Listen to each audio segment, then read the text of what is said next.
In the UK context, the main way in which these students are defined is by their socio-economic background. In the UK, we have a deeply rooted history. For instance, there have been some projects I've been involved with have used soccer or football as a vehicle, as a way of engaging boys.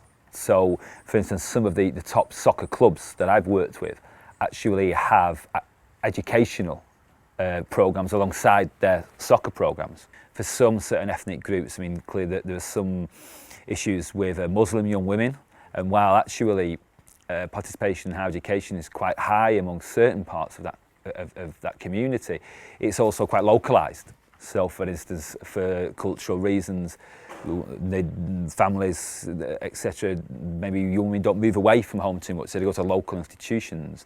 So there is some work to try and not so much challenge. I mean, you don't want to assimilate people's cultural norms, but to try and think about what opportunities there could be for that particular group regarding regionality, for instance.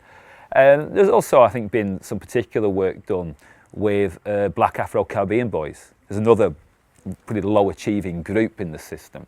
And for them, for instance, there have been particular, almost supplementary school projects, particularly in London, separate, actual, particular out-of-school activities, which are focused on that community and that group of young people. But I think we have another set of issues in England at the moment about how we ensure that access turns into success in higher education and turns into progression and success afterwards. I think a lot of our agenda in the past 10 to 15 years has been naturally about getting more participation in. That's been our priority.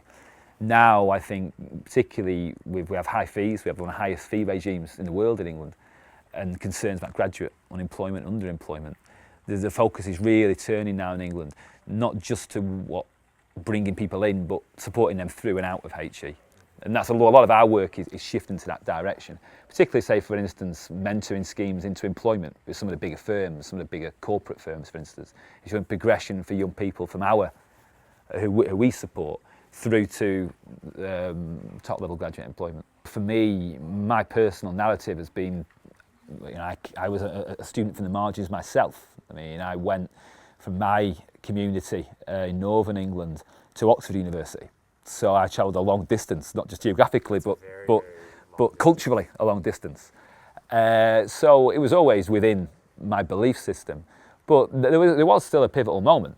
I mean, I became a lecturer after my doctoral studies, and I was only my first year in employment, and there was a summer school programme, and they advertised for lecturers to teach on it. And I'd never done this before, and I thought, well, it's extra money, so I thought, why not? Let's give it a go.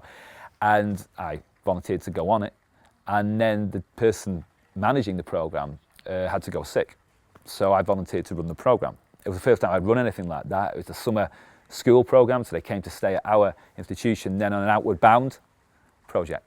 And I enjoyed it, and it relatively worked well. And at the same time, a lot of investment came into the area.